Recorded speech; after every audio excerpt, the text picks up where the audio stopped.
বিসমিল্লাহির রহমানির রহিম। আসসালামু আলাইকুম সুপ্রিয় শিক্ষার্থী বন্ধুরা, আশা করি আমরা সকলে ভালো রয়েছি। আবারও স্বাগতম আমাদের অনলাইন ক্লাসে। আজকে আমরা বরাবরের মতো আলোচনা করার চেষ্টা করব ফান্ডামেন্টালস অফ ম্যাথামেটিক্স চ্যাপ্টার 7 অর্থাৎ ডি ময়ভরের উপপাদ্যে। তো এর আগে বেশ কিছু গুরুত্বপূর্ণ ক্লাস আপলোড করা আছে, তোমরা যদি না দেখে থাকো অবশ্যই এই ভিডিও ডেসক্রিপশন বক্সে দেওয়া থাকবে, তোমরা দেখে নেবা। অথবা এই ভিডিও ডেসক্রিপশন চেক করতে না বুঝলে অবশ্যই এই চ্যানেলে প্রবেশ করে প্লেলিস্ট অপশনে গিয়ে অধ্যায়ের নামটা খুঁজে বের করলেই হবে। তো ওখান থেকে অনেকগুলো ক্লাস দেওয়া আছে, সেখানে তোমরা দেখে নেবা। তো আজকে যে প্রশ্নটি দেখতে পাচ্ছ সেই প্রশ্নটি আজকে আমরা আলোচনা করার চেষ্টা করব। খুবই গুরুত্বপূর্ণ একটি প্রশ্ন। এই প্রশ্নটি 2020 সালে এসেছিল, সেই প্রশ্নটি আমরা আলোচনা করার চেষ্টা করব। সেটি হলো, এখানে দেখো, এখানে বলা আছে 7-এর 2 নম্বরটা।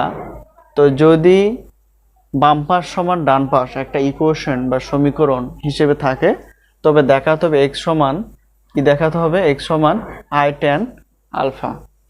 তো এখন বেশ কিছু আমাদের সূত্র লাগতে পারে, তবে কিছু বেসিক হিসেবে সূত্র লাগতে পারে। যেহেতু এখানে ত্রিকোণমিতিক অনুপাত আছে, তো ত্রিকোণমিতিক কিছু সূত্র লাগতে পারে। তো যাই হোক, এটাকে আমাদের কিছু কাজ করতে হবে। দেখো, শুধু এখানে x আনতে হবে, আর বাকি অপশনগুলো আমাদের কি করতে হবে, ভ্যানিশ করতে হবে। তো ভ্যানিশ করার একটা সহজ উপায় হলো যোজন এবং বিয়োজন করা। তো প্রথমত আমরা কি করব, যোজন বিয়োজন করব। তো যোজন বিয়োজন করতে গেলে লব এবং হর লাগে। তো এখানে দেখো লব এবং হর রয়েছে, কিন্তু এখানে লব আকার আছে কিন্তু হর আকারে কিছু নয়, মানে আমরা এটা ধরে নেব 1 আছে। আশা করি বিষয়টি ক্লিয়ার। তো যদি থাকতো তো থাকতোই, যদি না থাকে আমরা অবশ্যই বুঝে নিই যে কিছু না থাকলে পরে সেটা লব হর মানে হর হিসেবে থাকে 1। তো এখন আমরা যোজন বিয়োজন করব, তাহলে কি হবে, সহজ হবে এবং ছোট হয়ে যাবে। তাহলে এখন যোজন বিয়োজন করো। তো যোজন অর্থাৎ এটা যদি লব হয়, এটা যদি হর হয়, তাহলে আমরা যোজন বিয়োজনের সূত্র কি জানি, অর্থাৎ শর্টকাটে লিখলাম যোজন বিয়োজনের সূত্রটা হবে লব প্লাস হর বাই লব মাইনাস হর। এটা আমরা জানি। তো এখানে দেখো লব বলতে অর্থাৎ 1 প্লাস এক্স, আর সূত্রে কিন্তু প্লাস দিতে হয়, সূত্রে প্লাস দিলাম। আর হর বলতে নিচেটা অর্থাৎ 1 মাইনাস এক্স। আশা করি বিষয়টি ক্লিয়ার। আবার হর অর্থাৎ নিচে হর অপশনটা কি বল, লব মাইনাস হর। লব বলতে কত, 1 প্লাস এক্স সূত্রের মাইনাস, আর হর বলতে কত হবে, 1 মাইনাস এক্স। যেহেতু এটা মাইনাস আছে সামনে, এই জন্য চিহ্নের পরিবর্তন হবে, এই জন্য আমরা ব্র্যাকেট ব্যবহার করলাম। তো যখন প্লাস থাকে চিহ্নের কোনো পরিবর্তন ঘটে না, আর মাইনাস থাকলে অবশ্যই আগে একটা মাইনাস থাকলে পর অবশ্যই ব্র্যাকেট দিয়ে দিবে। তাহলে এখানে দেখো এই পাশটাও তাই হবে।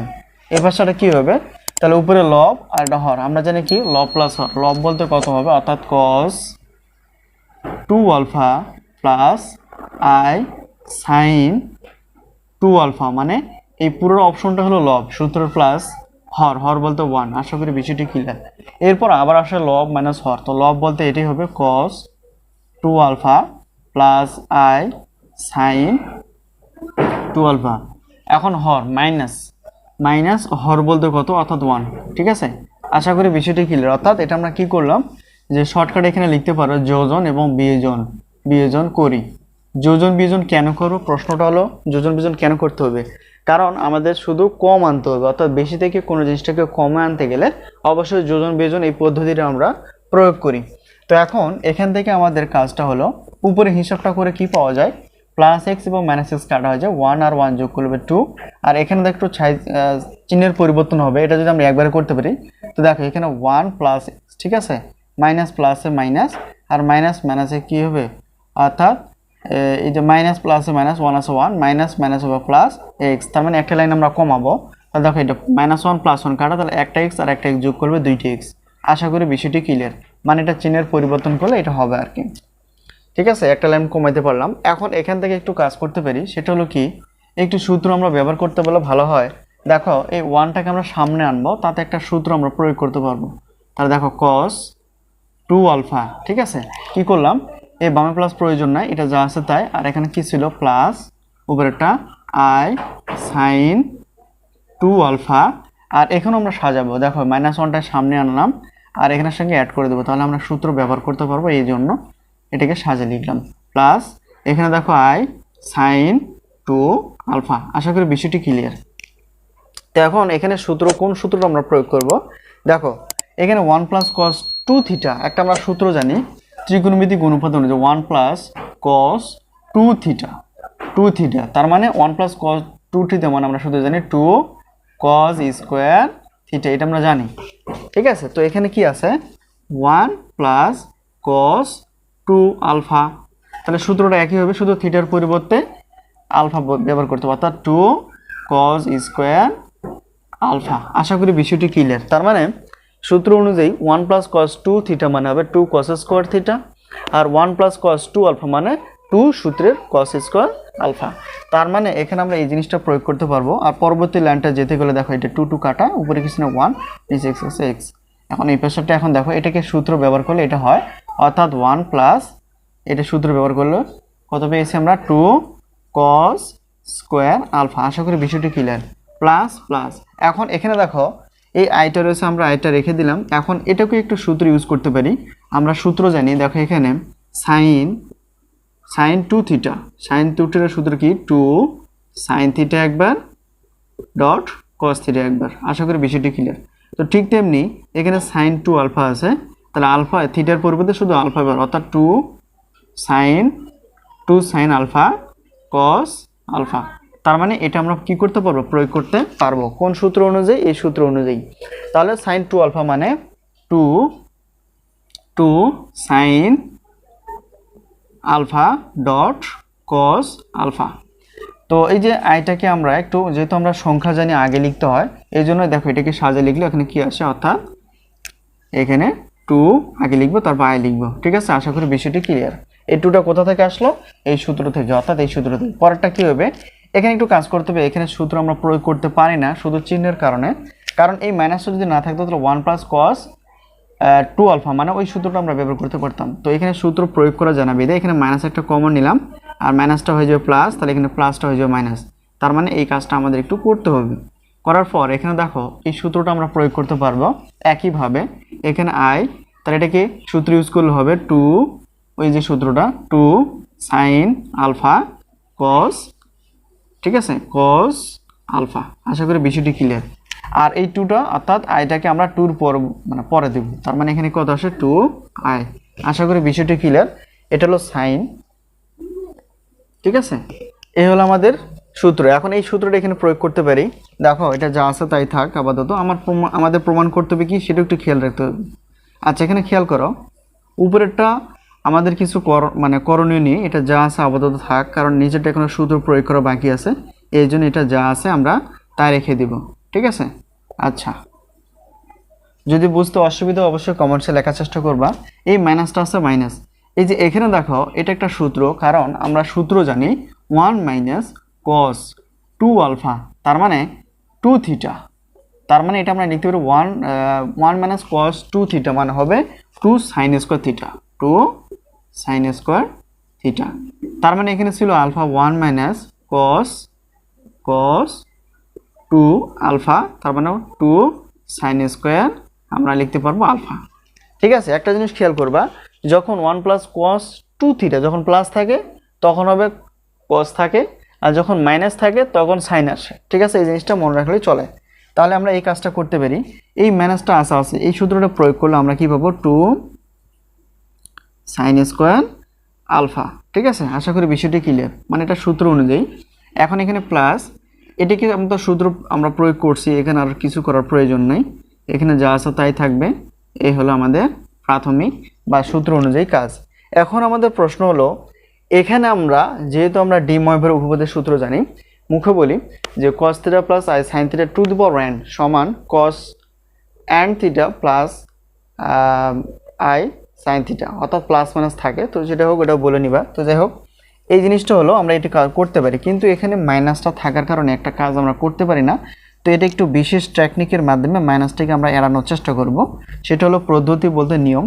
তো উপরেরটা আমরা কিছু করব না, এখানে করা যেত কিন্তু আমরা এখন করব না। 2i এখানে সাইন আলফা কস আলফা। ঠিক আছে, এখন এখান থেকে আমরা একটু কাজ করতে পারি, অর্থাৎ এই জায়গাটাকে একটু কাজ করতে পারি যাতে কি মাইনাসটা না থাকে। তার মানে একটা সূত্র আমরা প্রয়োগ করতে পারি না। দেখো এটা এখানে আই স্কোয়ার মাইনাস 1, তার মানে আই স্কোয়ার যেখানে সেখানে 1 বসাতে পারবো, আর -1 যেখানে সেখানে আমরা কি বসাতে পারবো, আই স্কোয়ার বসাতে পারবো। তো এখানে আমাদের ছিল কি -2, এই -2টাকে আমরা এভাবে লিখলে কোনো অসুবিধা হবে কি, দেখো 2টা এভাবে লিখলাম আর -1 এভাবে লিখলাম, তাতে কি হবে দেখো এটা দিয়ে গুণ করে দাও, এটাই কিন্তু চলে আসবে, ঠিক আছে। তার মানে এই সুযোগে আমরা একটা কাজ করতে পারবো, তাহলে এখানে -1 অর্থাৎ জটিল সংখ্যা পদ্ধতি অনুযায়ী -1 বলতে আমরা আই স্কোয়ার নিতে পারি। আশা করি বিষয়টি ক্লিয়ার। তাহলে আমাদের কি হয়ে গেল, এই মাইনাসটা থাকতেছে না। তাহলে সোজা কথা এটা হিসাব করলে আমরা কত পাবো, 2i স্কোয়ার, আর এখানে sine square alpha plus 2i sine alpha dot cos alpha. এখন আমাদের কাজ হবে কমন নেওয়া, যদি কমন নিতে পারি তাহলে কমন নিব, না হলে কমন নেওয়া যাবে না। তাহলে এখানে দেখো 1/x যা আছে তাই, এখানে কি কমন যায়, উপরে লব অপশনে দেখো, এখানে দেখো 2, এখানে 2 কমন নিতে পারি। কমন বলতে দুই পাশে একই জিনিস থাকে, সেটাকে কমন বলি। এখানে দেখো কজ স্কোয়ার আলফা মানে দুইটা, এখানে একটা, তাহলে এখানেও কজ আলফা আছে, এখানে কজ আলফা আছে। তাহলে এখান থেকে কজ আলফা যদি আমরা কমন নিই তাহলে কত থাকে কজ আলফা, কমন নিলে পারে এখান থেকে 2 কমন, এখান থেকে কজ আলফা কমন, তাহলে আরেকটা কজ আলফা আমাদের কি থাকে, প্লাস আছে প্লাস 2 তো কমন নিয়ে ফেলছি, শুধু থাকবে এখানে আই, তার মানে এখানে আই থাকতেছে, আর এখান থেকে কমন না হয়ে গেছে, তাহলে এখানে কত সাইন আলফা। আশা করি বিষয়টি ক্লিয়ার। নিচে আমাদের একই কাজ করতে হবে, এখানে 2 এখানে 2 কমন নিতে পারি, তারপর কি আরও কিছু কমন যায়, আই আছে আই কমন নিতে পারি। তাহলে এখান থেকে দেখো সাইন স্কোয়ার আলফা, এখানে সাইন, অর্থাৎ এখানেও সাইন পাওয়া যায়, এখানেও সাইন পাওয়া যায়। তো এখান থেকে একটা সাইন কমন নিলে তাহলে এখানে আমাদের থাকতেছে কি সাইন আলফা কমন নিলে এখান থেকে আরেকটা সাইন আলফা থাকবে। তবে আরেকটা জিনিস থাকবে, সেটা হলো কি, যেহেতু দেখো এখানে আই স্কোয়ার আছে, তার মানে একটা আই কমন নেওয়া হয়েছে, আর একটা আই এখানে কি থাকবে। আশা করি বিষয়টি ক্লিয়ার। প্লাস এখন এখান থেকে 2i কমন, এখন সাইন আলফা কমন, তাহলে এখানে থাকতেছে কি কজ আলফা। ঠিক আছে, এই হলো আমাদের কাজ। আশা করি বিষয়টি ক্লিয়ার। যদি আমরা বুঝতে পারি আমাদের অঙ্কটা প্রায় শেষ এরকম। তো এখন এই পরবর্তী লাইনটা আমরা এই জায়গায় করব, তোমরা খাতা নিচে করবে। এখানে দেখো বাম পাশটা অর্থাৎ কত ছিল, 1/x ছিল, আর এখানে একটু হয়তো কাটাকাটি যেতে পারে। তো কাটাকাটি না গেলে যদি না বুঝো তাহলে এখানে দেখো এটা একটু সাজায় নেওয়া যায়। আচ্ছা, অনেকে বুঝবে না, এখানে দেখো সাজায় লিখবো আমরা। তাহলে 1/x ইকুয়াল এখানে 2 cos আলফা যা আছে তাই। তো ডি ময়ভারের সূত্র অনুযায়ী আমরা জানি কসটা সামনে থাকে আর সাইনটা কোথায় থাকে, পরে থাকে। ঠিক আছে, এই জন্য আমরা একটু সাজিয়ে লিখব। আর নিচেরটা কি, নিচেরটা তাই হবে 2i, এখানে আছে সাইন আলফা শুধু এখানে সাজাবো কি, যেহেতু কসটা সামনে থাকে এই জন্য কসটাকে সামনে লিখব। ঠিক আছে, কস এটা প্লাস আই সাইন আলফা। ঠিক আছে, তো আমরা জানি যে ভগ্নাংশ আকারে থাকলে পারে বা মিলে গেলে পারে আমরা কাটাকাটি করতে পারি। দেখো এখানে কি কি মিল যায়, এখানে দেখো 2 কাটা যাবে, আর এখানে তো এখানে আই নেই, এটা কাটা যাবে না, তবে এটা একদম হুবহু মিলে গেছে, তার মানে এটা কাটা যাবে। ঠিক আছে, তাহলে কাটাকাটি করার পর কি থাকে, তাহলে উপরে থাকে কি cos আলফা, আর এখানে থাকতেছে আই সাইন আলফা। তো এই পর্যন্ত আমরা চলে আসলাম। এখন আমাদের কাজ হলো প্রমাণটা দেখাতে হবে কি, দেখো তো এখানে tan আলফা দেখাতে হবে। তো tan আলফা দেখাতে গেলে আমাদেরকে একটু চেঞ্জ করতে হবে। কীরকম চেঞ্জ, অর্থাৎ এক্সটা উপরে দেবো, বিপরীতকরণ করব। তাহলে এখানে কত y সাইন আলফা, এখানে কত cos আলফা।